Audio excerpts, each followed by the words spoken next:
scolaire. Donc, Nico, tu étais en classe de troisième, si je me rappelle bien. Et donc, dans un objectif aussi de généralisation de la communication. Parce qu'à l'époque, Nicolas ne s'exprimait par écrit, donc en tapant sur ordinateur ou tableau AZERTY, qu'en compagnie de Laurence, sa mère. Et donc, Nicolas, ça a mis quand même un certain temps pour que tu écrives ta première phrase avec moi, plusieurs mois. Et la première phrase que Nico m'a écrite, c'était en espagnol, parce qu'on on bossait sur ses cours du collège et il voulait que je fasse travailler l'espagnol. Ensuite, Nicolas, tu es rentré au lycée, donc là, on ne se voyait plus. Et à partir du moment où tu as eu ton bac et où tu as voulu rentrer à la fac de physique à Rennes, donc là, j'ai commencé à t'accompagner dans ta vie d'étudiant. Donc là, c'était en 2017. Donc, on n'a pas réussi à recommuniquer tout de suite. Ça a mis environ 3 mois avant que tu te mettes à réécrire entièrement des phrases avec moi. Et puis, enfin, on pouvait avoir des conversations. Enfin, tu pouvais poser toi aussi les questions que tu voulais en cours, parler avec les autres étudiants, exprimer tes opinions. Et voilà.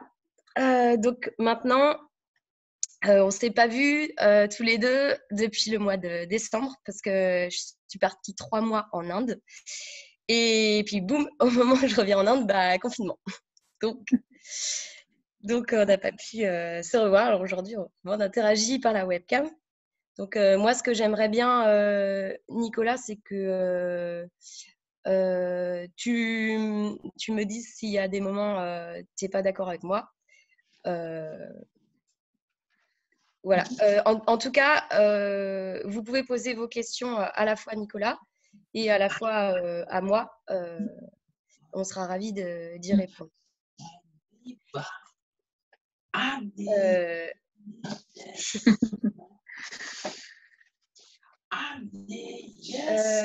crois qu'il manque une image. Voilà. Donc, je passe juste quelques. Alors, je passe juste quelques images. Donc, ça, c'est Nicolas qui avait écrit ça en début d'année. Donc, je lis. C'est très intéressant, le droit me passionne. Donc là, il parlait d'un professeur. Je trouve que c'est un très bon juriste. Mon sentiment est de la joie intense et je crois que ta lecture de cet accompagnement est de bien vouloir me laisser créer la voracité de la connaissance. Les vraies joies de mon autonomie deviennent une réalité vivante. Je veux devenir défenseur de la cause réelle, de mon droit d'exister sans me justifier. Voilà, devant la fac de droit et sciences politiques, en amphithéâtre. Et Nicolas à l'escalade. Voilà. Voilà. Alors donc, on est bien d'accord. Je vais parler d'une expérience subjective et Nicolas, je ne veux pas parler à ta place. Je ne vais pas faire une conférence sur comment on accompagne une personne autiste non oralisante dans sa vie d'adulte. D'une part, parce qu'il n'y a pas de formule toute faite. Et de deux, parce que chaque personne sur cette terre, qu'on soit autiste ou qu'on soit neurotypique ou autre, est différente. Chacun de nous a des besoins, des rêves, des peurs, des envies, des perceptions différentes. Et lorsqu'on accompagne quelqu'un, on vient nous aussi avec nos propres bagages. Qui on est, comment on interagit naturellement avec l'autre, comment on s'exprime par les mots, comment on met en mouvement son corps aussi. Il n'y a pas de recette ni de mode d'emploi pour interagir avec une personne autiste non oralisante. Peut-être je dirais que le prérequis, c'est d'apprendre à être patient l'un envers l'autre pour trouver un canal de communication commun. C'est une certaine alchimie qui va s'instaurer à deux et Du coup, c'est quelque chose d'assez unique. Donc, l'autre jour, quand j'ai eu Laurence, la mère de Nicolas, au téléphone, tu as parlé du mot tango, tu l'as redit d'ailleurs ce matin, pour parler de l'interaction qu'on pouvait avoir avec Nicolas. Du coup, même dans l'accompagnement avec une personne qui est autiste et qui n'oralise pas. Et j'ai bien aimé cette métaphore-là. Moi, je parlerais plutôt plus simplement d'une danse en duo parce que mon style, c'est un peu plus expérimental que le tango. Et j'adore l'improvisation. Ouais, l'imprévu fait partie de la vie et on l'accueille tous et toutes de façon différente. Pour ce qui est de toi, Nicolas, et de l'improvisation, je pense que tu fais un vrai pied de nez à ceux qui, entre guillemets, à ceux qui affirment haut et fort que les autistes sont soi-disant résistants au changement, car tu aimes t'aventurer en terrain inconnu pour découvrir de nouvelles choses et tu es vraiment quelqu'un d'une curiosité passionnée. Euh, alors, donc un engagement politique.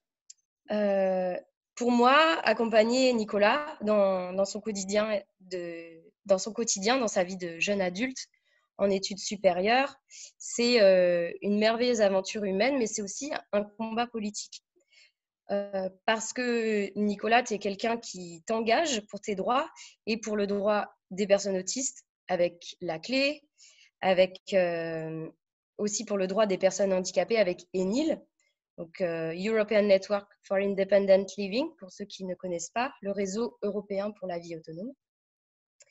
Et parce que moi aussi, j'ai envie de soutenir cette lutte et que les choses changent.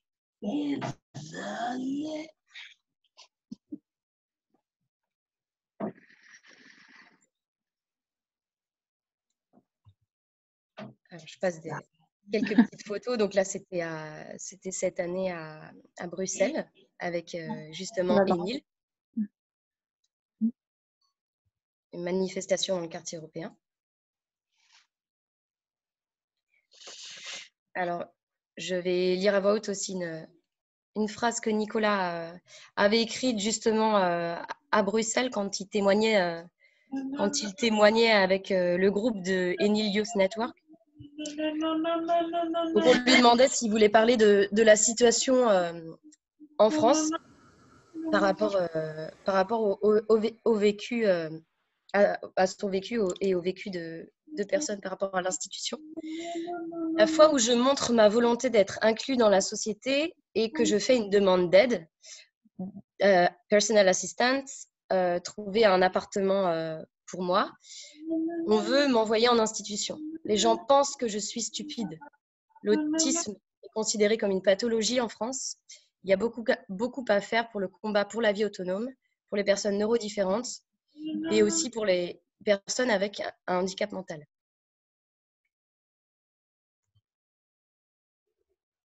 Une photo à nouveau de la manifestation à Bruxelles. Voilà. Une question de... Oui, je ne vois pas les questions qui s'affichent en fait. De Marie, petite question neurodifférente, c'est de Nicolas. Dans son texte, est-ce que c'est lui qui a mis ça? Tu sais le question... dans la diapositive précédente. Le groupe avec Camille, là. Ouais. Est-ce que c'était le texte Oui, c'est Nicolas qui a écrit neurodifférent. Ouais. Oui. Ensuite, je parlerai d'un positionnement éthique à questionner au quotidien. Donc, ce qui est parfois pas évident quand on est personal assistant, je vais parler pour moi, c'est que pour que mes actes soient en adéquation avec mes idées. Prôner la vie autonome et souhaiter la fin de l'institutionnalisation, ça implique d'œuvrer pour ça dans ses gestes, dans ses attitudes, dans ses comportements avec l'autre, même de la façon la plus minime qu'il soit.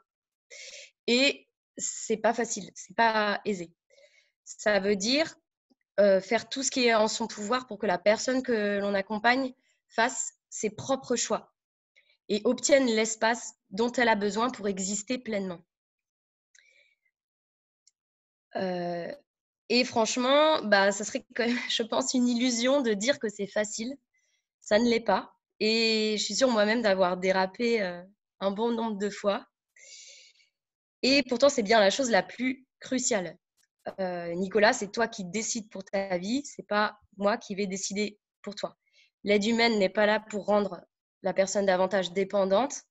Et pourtant, c'est parfois ce qui se passe dans certaines situations,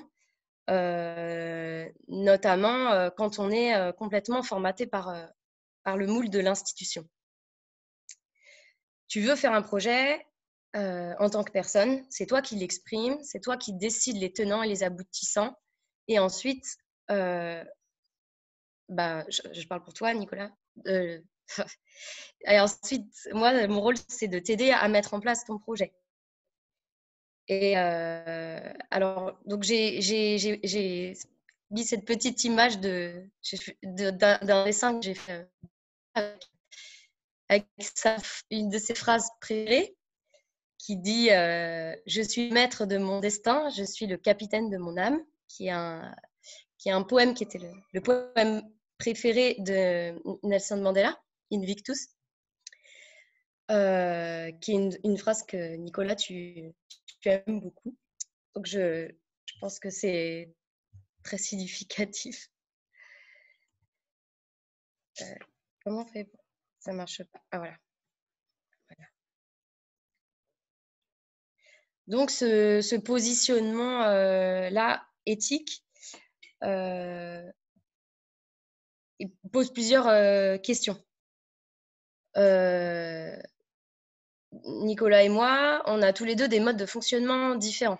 Donc, il faut que moi, j'active mes antennes, entre guillemets, pour arriver à capter le mieux possible ce que, Nicolas, toi, tu souhaites faire, ce que tu souhaites dire, ce que tu ressens.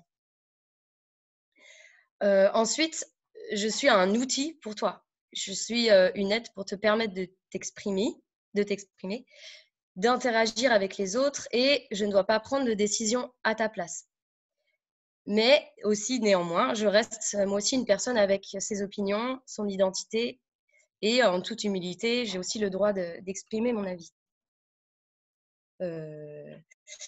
Et puis, il y a un autre point, c'est qui est des fois compliqué comme positionnement, c'est je suis aussi, je pense, une amie et une confidente pour toi, Nicolas. Mais en même temps, je dois rester professionnelle et pas tout mélanger. Bon, ça, qu'est-ce que ça veut dire? Je ne sais pas trop parce que moi, je ne fais pas de séparation radicale entre ma vie privée et ma vie professionnelle.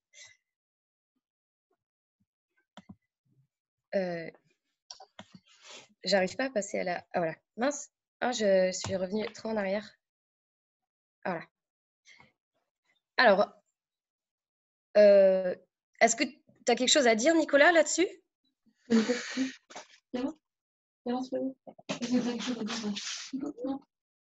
Non, pas pour l'instant. Non. D'accord. Maintenant, je vais parler de la question de la communication et de sa généralisation. Parce que, évidemment, c'est ce qui est crucial pour pouvoir exprimer ses choix et faire sa vie comme on l'entend. Donc, généraliser la communication, qu'est-ce que ça veut dire? Ça veut dire être capable de communiquer avec toutes les personnes avec qui on souhaite communiquer, ou du moins à aller vers cet objectif-là. Et pour être capable de ça, ça demande de mettre en place des moyens adaptés. Donc, comme je l'ai déjà dit, et c'est assez évident, chaque personne a des besoins différents, donc n'aura pas besoin des mêmes outils. Cela dit, je pense qu'il y a quand même quelques éléments essentiels qui vont aider à la communication quand on est autiste et qu'on est non-oralisant. Alors, la première chose, enfin, je ne sais pas s'il y a vraiment un ordre. En tout cas, une des choses, c'est de pouvoir obtenir des outils matériels adaptés. Donc, ça suppose des supports de communication qui conviennent. Donc, pour Nicolas, qui est un typer, donc ça veut dire qu'il s'exprime en tapant lettre par lettre sur un ordinateur ou un iPad ou autre. Donc, que ça veut dire qu'il tape lettre par lettre ses phrases pour s'exprimer. Donc, pour toi, Nicolas, ça va être une tablette tactile, un ordinateur, pourvu de logiciels ou d'applications qui sont adaptés. Et surtout, ces outils-là, ils doivent te permettre aussi le plus d'autonomie possible. Ça veut dire avoir pour objectif, pour l'avenir, que tu puisses écrire entièrement de toi-même, sans influence ni stimuli d'une tierce personne. Parce que parfois, ça arrive qu'en tant qu'aidant ou aidante, on peut parasiter le discours de la personne. Et ça, c'est assez challengeant, quoi. Le fait de pouvoir s'assurer que, je dirais, Nicolas, toi, quand tu t'exprimes, tout vienne toujours intégralement de toi et qu'on n'ait pas une influence extérieure qui puisse parasiter ton discours. Je vais revenir là-dessus un peu plus tard. Une autre chose, c'est d'avoir des outils sensoriels adaptés. Donc, Mélodie, ce matin, tu as dit aider la personne à s'autoréguler. Donc, je pense que ça fait partie de cette dimension-là. Je dirais aussi que ces outils sensoriels adaptés permettent à la personne de devenir un peu plus maître de son propre corps. Donc, pour toi, Nicolas, qui a une dyspraxie et aussi des troubles de l'initiative, qui sont souvent des freins pour reprendre le contrôle de ton propre corps. Ça implique pour toi plusieurs choses, faire du sport, aller chez le kiné. Tu as aussi commencé les séances d'orthophonie parce que tu avais envie d'oraliser davantage, parce que tu es aussi capable de dire des mots. Tu avais envie davantage de développer ça. Mais aussi avoir la liberté de steamer. Je fais un néologisme. Donc, de faire du steaming. On en a parlé aussi donc ce matin. Je ne sais plus le terme. Je ne sais pas comment dire en français, en fait. Est-ce que quelqu'un peut dire? On dit stéréotype, mais je pense pas que ce soit. On va pas trouver, mais on peut dire Ouais, il n'y a pas auto-stimulation, vraiment mais de. sinon on utilise stimer. Steaming, pour le steaming, Oui. je dis autostimulation dans le vocabulaire clinique, généralement on dit autostimulation, stimulation sensorielle. C'est clinique. C'est des termes que je trouve un peu pathologisants, mais bon. Oui, Merci. Donc, ça peut être pour s'auto-stimuler. Ça peut être, par exemple, avec des steaming toys, des petits jouets pour favoriser ça, des objets. Ça peut être aussi des odeurs. Et puis, que les gens qui t'accompagnent, Nicolas, aussi t'aident à ressentir davantage ton propre corps. Donc, ça peut être via des massages, des stimuli tactiles agréables qui te font ressentir ton enveloppe corporelle. Il y a une poule dans ma maison, là.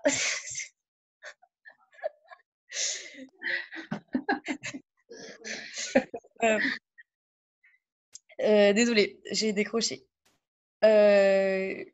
Donc, avoir des stimuli agréables qui te font ressentir davantage ton enveloppe corporelle pour que toi, tu puisses mieux contrôler ton corps.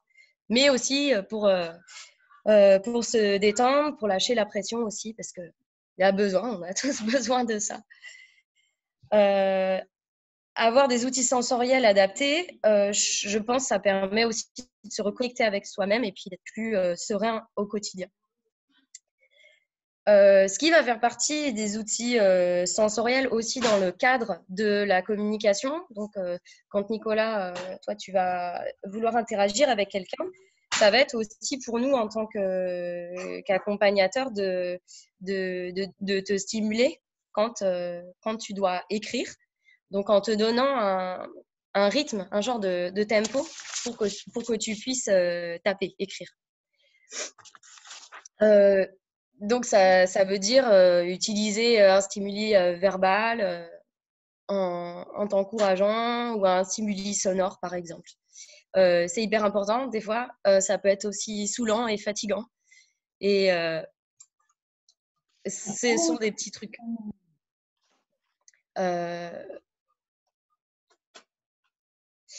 Est-ce que tu as envie d'exprimer ton ressenti par rapport à ça, Nicolas?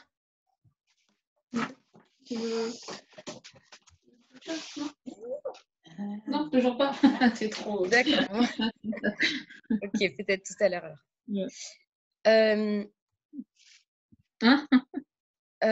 Ensuite, je parlerai du feeling. Donc là, c'est avoir des personal assistants avec qui, entre guillemets, le courant passe. Ça veut dire qu'on peut réussir à se mettre à peu près sur le même canal, sur la même fréquence. Donc ça, c'est plutôt une question de rencontre et aussi je dirais, de voilà, j'arrive pas à parler, de compatibilité. Chacun a ses critères. Ça marche ou ça marche pas. On s'en rend compte assez rapidement. Si par exemple, moi j'avais une voix très aiguë, ou alors si j'étais néo-nazi, je pense que ça l'aurait pas fait avec toi, Nicolas. Par contre, on peut quand même avoir des divergences d'opinion, des intérêts différemment. Évidemment, ça pose pas de problème. Par exemple, Nicolas est croyant, moi je suis athée. On n'a pas les mêmes opinions politiques, on n'a pas les mêmes goûts musicaux, etc. Et le feeling, c'est aussi savoir prendre en compte ses difficultés sensorielles et émotionnelles. Même si on est deux personnes radicalement différentes, on essaye aussi de se mettre un peu dans la peau l'un de l'autre. Je pense, Nicolas, que l'un comme l'autre, tous les deux, on manque pas d'empathie et on essaye de se comprendre le mieux qu'on peut. On cherche ce feeling commun. Voilà, et je pense que ce qui nous concerne, vibrer ensemble et s'engager, c'est ce qui fait qu'on a une relation assez unique et ça, c'est une grande chance. Une autre dimension, ça va être le temps et l'espace nécessaire. Le temps et l'espace nécessaires pour pouvoir formuler sa pensée. Parce que, en tant que personne non oralisante ou personne oralisante ou personne neurotypique, on s'inscrit dans des temporalités qui sont complètement différentes. Le temps est une immense contrainte pour la communication quand on est typeur, je pense. Surtout dans un monde néolibéral où tout doit aller super vite. C'est pas marche ou crève, c'est plus cours ou crève aujourd'hui.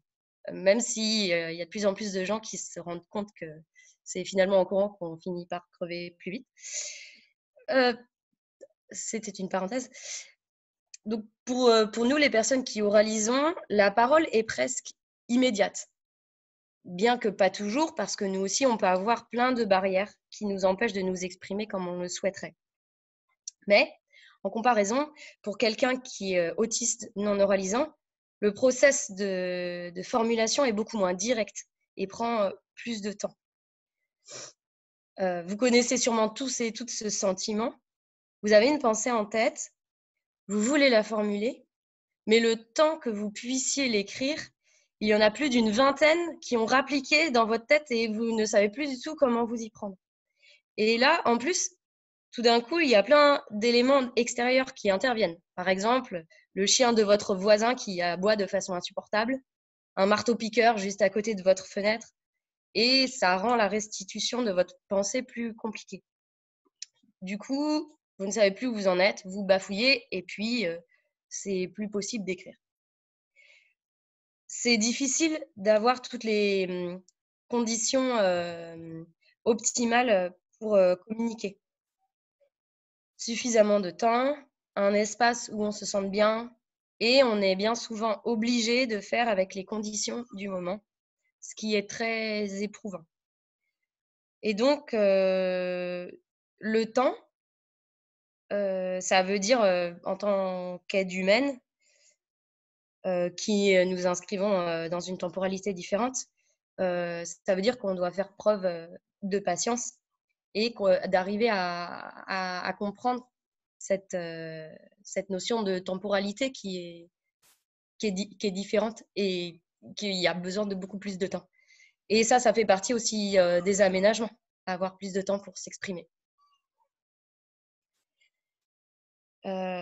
Et c'est difficile d'avoir cette patience parfois parce qu'on est souvent dans l'attente. Parfois, pour moi, attendre la fin de tes phrases, des fois, Nicolas, c'est un peu comme attendre un cadeau de Noël quand on est gamin. Si tu vois ce que je veux dire, tu vois. Et aussi, on doit veiller en tant qu'accompagnant à pas finir tes phrases par oral pour pas te déconcentrer ou pour pas déformer tes propos. Est-ce que tu es d'accord?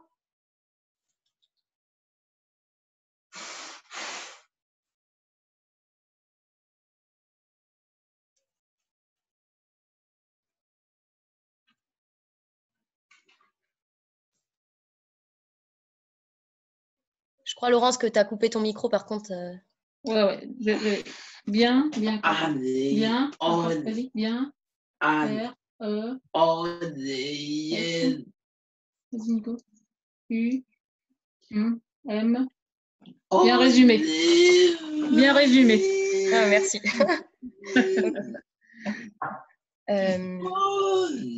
Ensuite, je parlerai du fait de faire en sorte d'ouvrir la communication.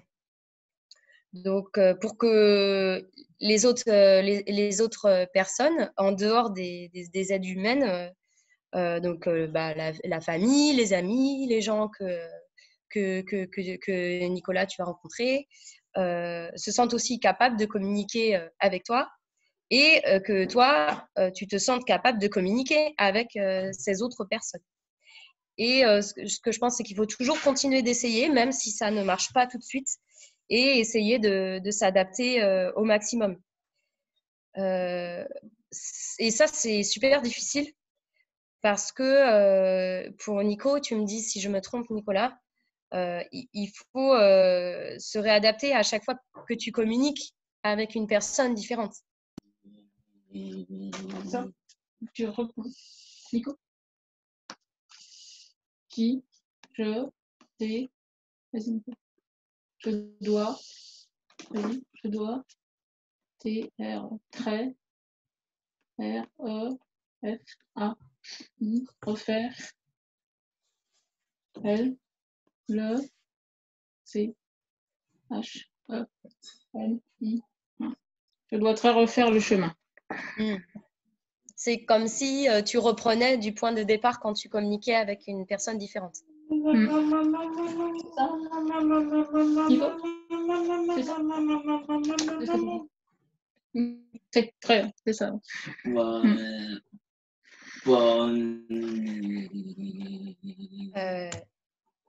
Donc, je vais passer à ce point délicat qui est la sensibilisation des gens.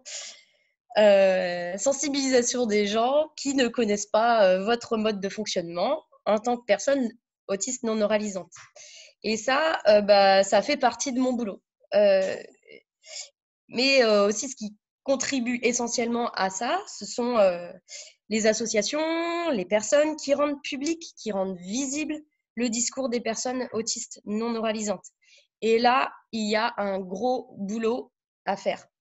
Parce que ce que relayent les médias, déjà sur l'autisme en général, c'est souvent bourré de conneries, excusez-moi pour le terme.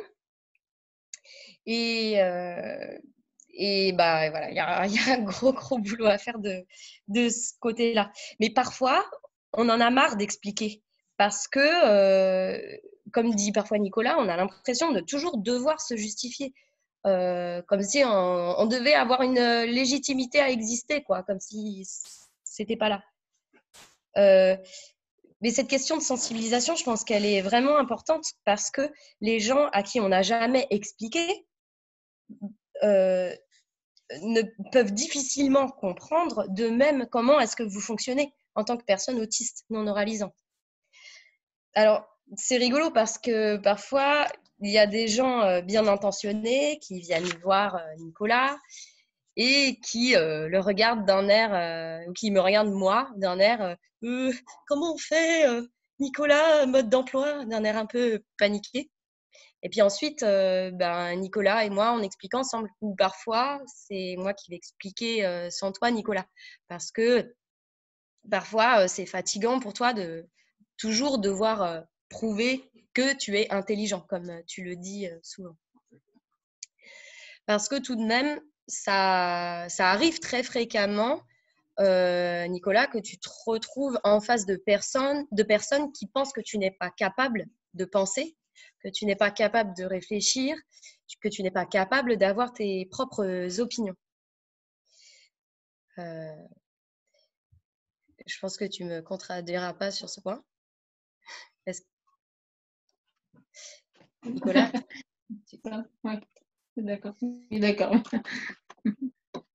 Les neurotypiques, ou du moins les personnes non autistes qui ne connaissent rien à l'autisme, ça semble tellement extraterrestre pour eux de te voir bouger comme tu le fais et de vocaliser comme si tu faisais entre guillemets de la poésie sonore. C'est une forme artistique qui date des années 50. Ils te disent que tu es forcément incapable d'interagir avec eux parce que c'est un canal de communication qui semble tellement éloigné de celui dont on a l'habitude que ça crée un « oulala, au secours, qu'est-ce que c'est ?»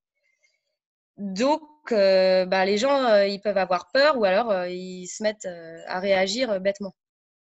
Alors oui, moi, s'il y a une chose que je trouve la plus difficile, c'est de se confronter au regard des autres, à l'incompréhension et aux discriminations. C'est ce qui me met le plus en colère et parfois, je me sens un peu comme une louve prête à montrer les crocs. Mais je suis persuadée qu'il faut aller au-delà de cette colère ou peut-être de se servir de cette colère comme moteur positif et de se bouger pour que ces discriminations n'aient plus lieu. Et pour cela, on doit continuer d'éveiller les consciences. Le mythe de l'enfant bulle, incapable de communiquer, de s'exprimer, voire même de penser, il faut casser ce schéma-là. Et avec des gros marteaux et tous ensemble.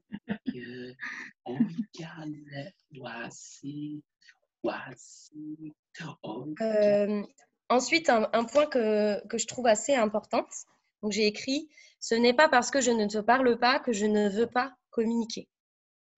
Je pense qu'en tant que ce soit en tant qu'accompagnant ou de personne juste qui va interagir avec toi ou avec une personne autiste non oralisante, je pense que c'est très important de considérer qu'une absence ou une apparente absence de communication ne signifie pas un manque d'envie de la part de la personne. Ça peut être extrêmement frustrant en tant que personne neurotypique quand on essaie de communiquer avec quelqu'un que la personne en face ne réponde pas, quel que soit son canal de communication privilégié. Mais il faut surtout prendre en compte la frustration qui peut être ressentie par la personne en face qui ne parvient pas à s'exprimer. Dans ce cas, on essaie de voir ce qui empêche la personne de communiquer. Ça peut être une perception sensorielle trop intense qui va générer une gêne, une douleur, une angoisse, ou qui va juste focaliser l'attention de la personne ailleurs. Ça peut être une émotion forte aussi, liée à son histoire personnelle, une difficulté de gestion du stress, des peurs. Ça peut être le manque de temps, parce que parfois on est là, on espère une réponse immédiate de la personne, alors qu'il y a tout un processus qui se met en route avant la mise à l'écrit. Ou ça peut être aussi qu'on stimule mal la personne, qu'on fait quelque chose qui la dérange en étant en communication avec elle. Par exemple, mâcher un chewing-gum bruyamment ou parler de façon infantilisante ou porter une couleur que la personne ne supporte pas. Ça peut être plein de raisons différentes et ça peut être plein de raisons différentes à la fois.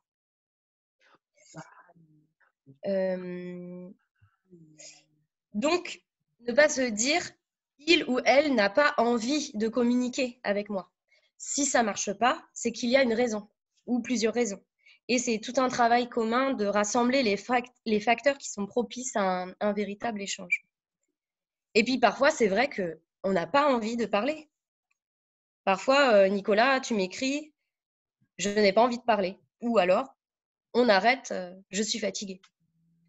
Je pense qu'on doit vraiment considérer quel effort ça demande à une personne autiste non oralisante de communiquer.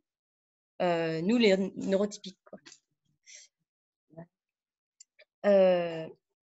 Ou non autistes. Je me rappelle qu'auparavant, Nicolas, toi, tu disais que communiquer était un exercice pour toi. Et un exercice, ça peut être carrément pénible.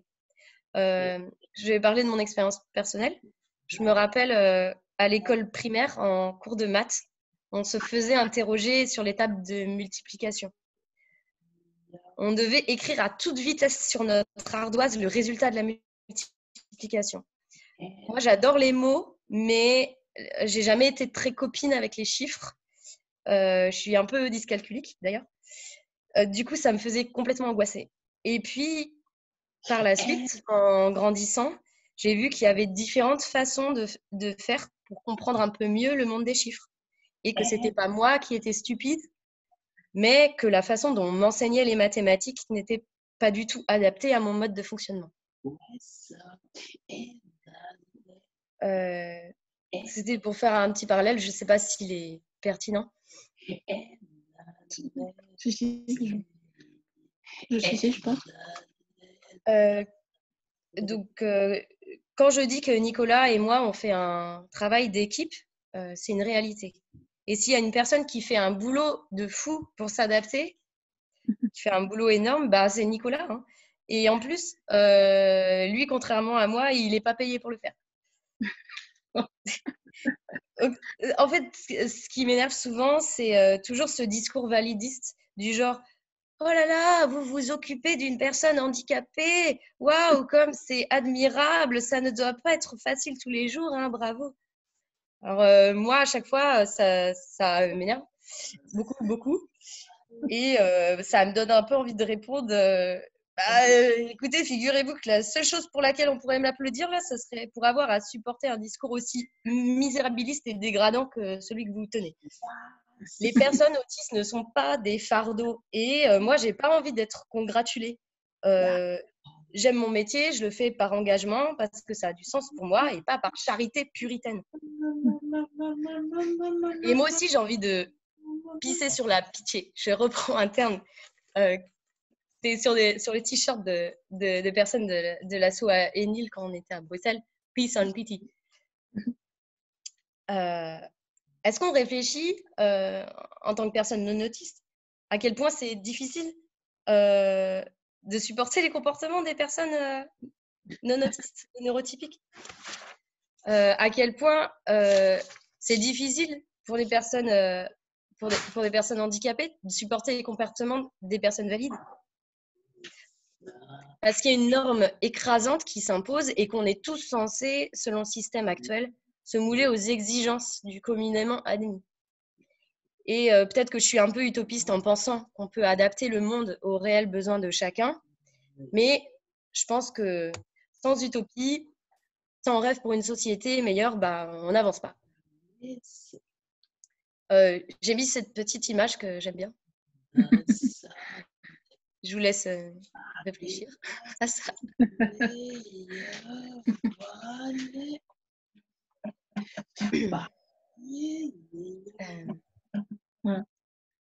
Tout ça pour dire que le travail d'équipe, c'est je pense d'apprendre à faire fonctionner nos intelligences les unes avec les autres.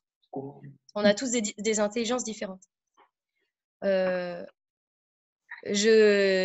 dis et je reconnais que, comme moi, Nicolas, tu es un être humain qui t'est forgé depuis le début de ta vie, ta propre vision du monde, tes propres perceptions, tes propres expériences en lien avec le monde qui t'entoure. Et toi aussi, tu sais que mon bagage, il est différent du tien. À partir de là, on apprend à marcher ensemble et aussi à se soutenir l'un l'autre. Alors, ce n'est pas toujours de tout repos. On doit parfois se supporter, mais on aspire chacun au bonheur et à la liberté. Donc, j'ai autant besoin de toi que tu as besoin de moi. Et en m'ouvrant les portes de ton univers, tu donnes aussi, toi, un autre sens à ma vie. Merci, Claire.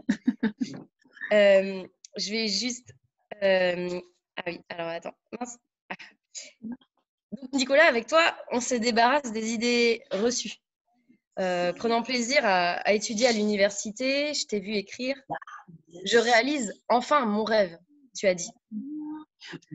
Tu prouves aux sceptiques que même quand on ne parle pas, même quand on a des connexions neuronales qui ne correspondent pas aux critères de la normalité et qu'on galère un peu à contrôler son corps, on a une dignité qui est absolument légitime et qu'on peut choisir la vie qu'on veut vivre. Tu ouvres cette voie, toi aussi, et continue à faire ce que tu fais et te décourage pas. Et c'est une chose que je dirais aussi à toutes les personnes qui sont là et qui militent. Faut continuer. Un jeune homme comme Nicolas qui vit en inclusion, c'est un mot à la mode en ce moment, dans la société, reste une exception. Alors, comment on fait pour que ça reste pas une exception? Je pense que déjà faire des conférences comme celle-là, diffuser davantage de l'information, donner plus la parole aux personnes concernées et rendre accessibles vraiment les outils, c'est ce qu'on doit continuer à faire. Juste, dernière chose, juste avant le confinement, donc, comme je vous ai dit, je suis rentrée d'Inde. J'ai un grand amour pour ce pays, ses différents peuples, ses musiques, ses couleurs. C'est fabuleux. Mais là-bas, dans des grandes villes comme Chennai ou Delhi, je me suis dit, mais comment on peut vivre ici en étant autiste? Ça doit être juste horrible. Trop de stimuli sensoriels partout, le bordel, quoi. Et pas d'adaptation.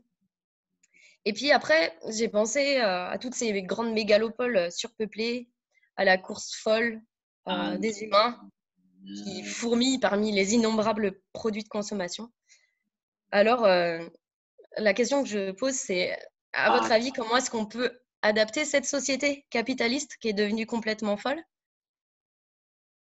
aux personnes autistes? Déjà qu'elle rend les neurotypiques dépressifs ou suicidaires, je me dis que peut-être qu'il faudrait changer de système. Voilà, vous ne croyez pas? Donc, je vous laisse sur cette réflexion. Merci beaucoup, Claire. Bravo. Merci. Alors. Du coup, on a un peu de temps, pas beaucoup, mais alors, il y a peut-être plein de questions. Je ne sais pas comment on fait pour. Alors, je vais peut-être arrêter le partage d'écran. Ouais. Non, c'est pas ça. Arrêter le partage. Voilà. Alors.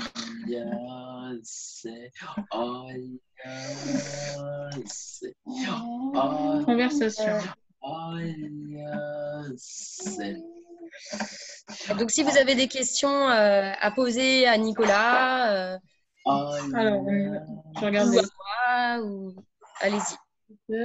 Alors, bonjour. Comment s'adresser à une personne non verbale inconnue pour la première fois? Pas de réponse universelle, j'imagine, mais des pistes. Merci.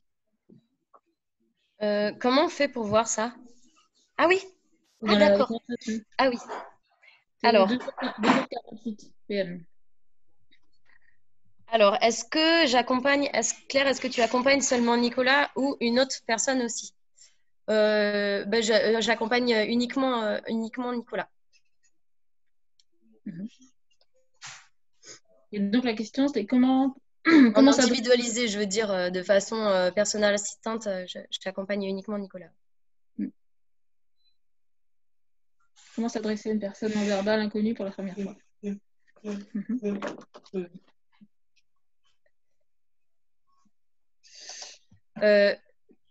C'est cette question-là, comment s'adresser à une personne non verbale pour la première fois? Je dirais, il n'y a pas de recette. Hein. Enfin, Déjà s'adresser à la personne et pas à son aide. Oui, effectivement, c'est ce que tu dis est très juste. Ce qui arrive souvent quand Nicolas... Oui, tu veux dire quelque chose, Nicolas? Non, il confirmait.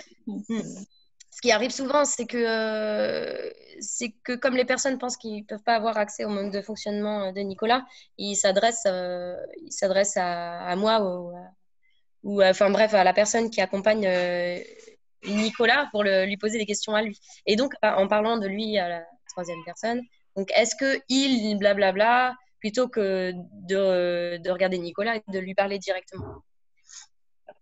Donc ça, c'est je pense, quelque chose de très pénible à vivre au quotidien. Et en tant qu'aidant, nous, en tant que personnel assistante, on doit toujours préciser, adressez-vous directement à Nicolas. Il comprend très bien ce que vous lui dites. Voilà, parce que pour les gens non-autistes, c'est compliqué. Ils ne comprennent pas qu'on puisse ne pas les regarder dans les yeux.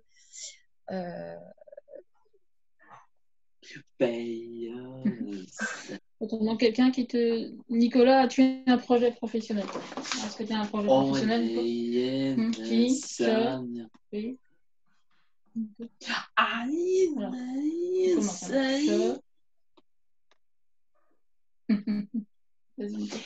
Vas-y. Je désire. Vas-y. Après. Des. Tu me souviens? Des études. Après. Vas-y. Sur le droit. Vas-y. Nico. Le droit. C'est bien. Vas-y. Le droit. Allez. Vas-y. C'est bien.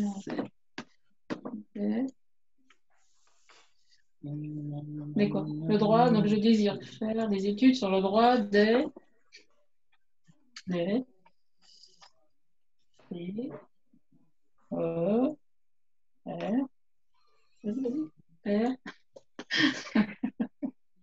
Et très très très anxieux. C'est bon, Nico. Donc le droit des faire. Vas-y. Ouais, les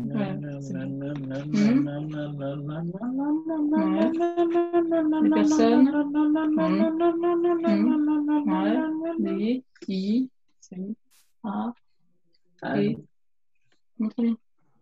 les personnes handicapées. Travailler sur le droit des personnes handicapées. Donc, il y a une autre question.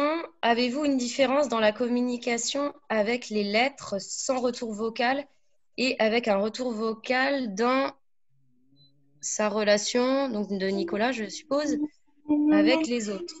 Alors, je ne suis pas certaine de bien comprendre la question.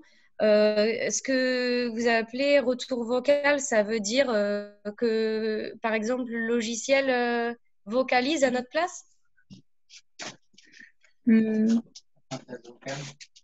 Avez-vous une différence dans la communication avec les lettres sans retour d'accord.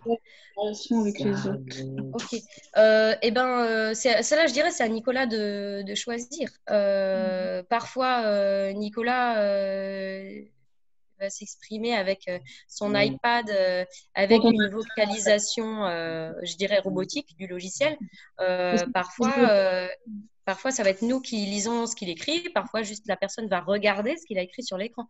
Donc, moi, je vois pas trop ce que ça change. Je pense que j'ai juste à Nicolas de décider ce qu'il préfère. Je réponds à la question de Marina qui demande pourquoi vous utilisez plus cet outil que le clavier. Parce que, comme vous avez vu dans la vidéo, c'est une frappe très lente et c'est assez compliqué. C'est beaucoup plus rapide avec le tableau pour Nicolas. Et comme tu disais bien, Claire, c'est compliqué déjà de réfléchir, à se poser. C'est plus facile avec le tableau de communication. En fait. C'est plus rapide. Et moins stressé aussi dans ce genre de situation. Mais en fait, on utilise à longueur de temps l'iPad en fait. C'est surtout l'iPad. Claire, alors, il y a une. Est-ce que alors il y a Madame Marilyn, est-ce que vous pouvez poser vos questions directement à la deuxième personne du singulier? Mais c'est juste au passage. Donc, est-ce que ton comportement, Nicolas, est différent selon l'outil de communication que tu utilises? Comportement dans quel sens? Alors, je ne sais pas ce que ça veut dire, comportement. Je comprends la question. Nico? Non, très bien.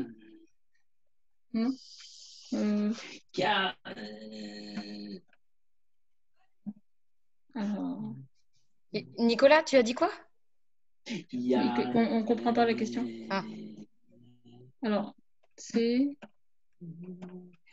La question, c'est ça veut dire quoi, le comportement? Ça veut dire quoi?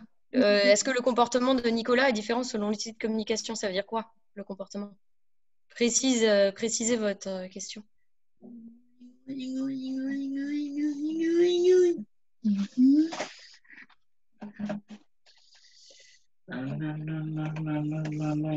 Alors, le temps peut-être que la personne... Donc, c'est pas le comportement des interlocuteurs. Ah oui, d'accord. Est-ce que vous avez une différence sur l'outil de communication qu'ils utilisent?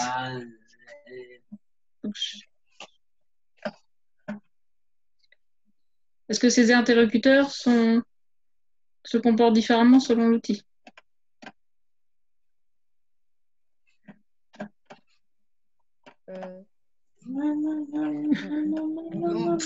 Moi, je pense pas. Je veux dire à part. Ah oui, pardon. Non, il n'a pas. En fait, à partir du moment où la personne elle comprend qu'elle peut s'adresser directement à toi, Nicolas, et à pas te parler comme un gamin, et comme à une personne n'importe qui, quoi. Je veux dire, c'est bon, quoi. Et autrement, est-ce qu'elle a besoin d'un moteur, d'une impulsion? Ça, justement, Elisabeth Vossler va en parler de cet aspect. C'est vrai qu'on a tendance un petit peu. Il y a ce rythme qui, justement, ça aide au niveau proprioception à trouver et ça aide à ce que la pensée soit plus fluide, en fait. Parfois, on a des petits tics. Oui, on a des petits trucs. Les tableaux pour que la personne, On va peut-être t'arrêter là, parce que je vois que Edine est là. Il est 58, ou s'il y a une autre question? Il y a peut-être une dernière question, non? Les outils sensoriels qui te permettent de t'auto-réguler, Nicolas. Alors, t'as quoi surtout?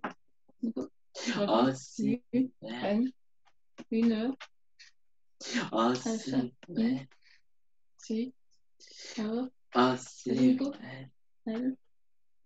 Une ficelle? Oui, une ficelle ou un petit truc. Souvent, c'est ce geste-là que tu aimes bien faire. Ça t'aide.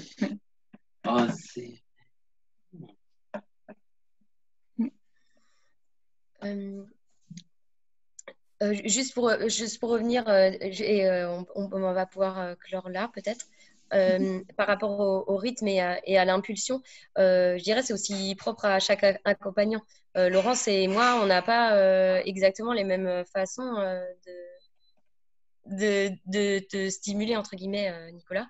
On a développé des petits trucs différents l'une de l'autre. Après, moi, au début, j'ai observé comment Laurence faisait.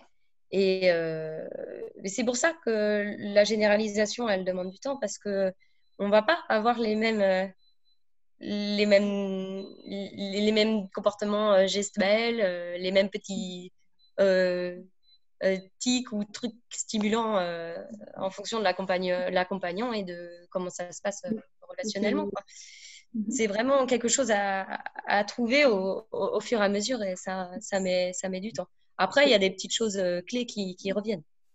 Le profil de Nicolas, hein, c'est la dyspraxie. On n'est pas loin du Parkinson. C'est vraiment des troubles moteurs assez massifs. Il y a tous les troubles de l'initiative et c'est vraiment c'est tout un petit jeu comme ça pour que la personne puisse s'exprimer d'elle-même. Mais ça, Elisabeth Bossler va en parler. Bonjour Zig. Voilà. Ben, merci Claire. Hein. Ouais, il est 15h pile. Ouais, super. Merci beaucoup. Merci. Merci Nicolas. On va passer à Eileen. Hi. Hi, bonjour. Hello. Hello. Christine. Alors oui, voilà. Pardon. Oui, voilà. Donc pour la traduction. Alors vous avez tous une petite planète sur la boîte d'outils. Une petite terre. Vous la voyez? C'est marqué interprétation. Tout le monde, c'est bon? Dans le bas. En bas. Interprétation, voilà. D'accord? Donc vous cliquez sur interprétation et vous cliquez sur français. Est-ce que tout le monde, c'est bon pour tout le monde? Non, je ne vois pas. Alors, il y a une planète, une espèce de planète. On va faire un test. Test. Est-ce que vous m'entendez? 1, 2, 1, 2. Est-ce que vous m'entendez? Test. Voilà. Test, Christine, vous m'entendez? Oui, je vous entends. Est-ce que vous êtes là? Est-ce que vous m'entendez? 1, 2, 1, 2. Alors, je suis sur le français. Oui. Alors, tout le monde, est-ce que c'est bon pour tout le monde? Je parle en français sur le canal en français. Est-ce que vous m'entendez? Voilà. Alors, apparemment, tout le monde est bon. Vous m'entendez? Voilà. Oui, tout va bien? Vous m'entendez? Oui. Je ne vous entends pas, mais ça va. C'est normal? Vous ne nous entendez pas? Vous entendez... Je voilà. vous entends, Laurence. Ah oui, d'accord, je sais pas. C'est parce qu'on a désactivé nos micros pour certains intervenants. Oui, c'est ça, absolument. Très bien. Can you hear us, Hélène? Yes? Yes. Okay. Okay. Je vais présenter un petit peu Hélène. On peut tester aussi le canal en français pour Dr Peña si c'est mieux. C'est bon pour le... C'est le plus à la place de planète. Parce que tout le monde n'a pas forcément le planète alors. Ça dépend peut-être de... Est-ce que c'est bon pour tout le monde? Ouais, oui, plutôt. Est-ce que quelqu'un a un problème? Non, apparemment c'est bon. Je n'ai pas de planète dit de plus. Il y en a certains qui n'ont pas de... Il y a une barre d'outils, c'est ouais, avec une planète et c'est marqué interprétation. Il faut cliquer, il faut choisir français pour entendre la traduction. C'est bon? On va attendre que tout le monde soit prêt. Pendant ce temps-là, je vais peut-être...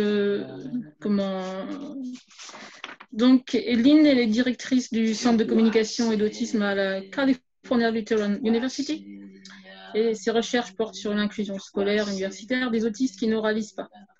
Donc, elle les aide beaucoup pour avoir le support nécessaire pour faire des études. Et elle sensibilise les acteurs au niveau des lycées, des universités. Enfin, un travail de sensibilisation énorme. C'est quelqu'un de très reconnu dans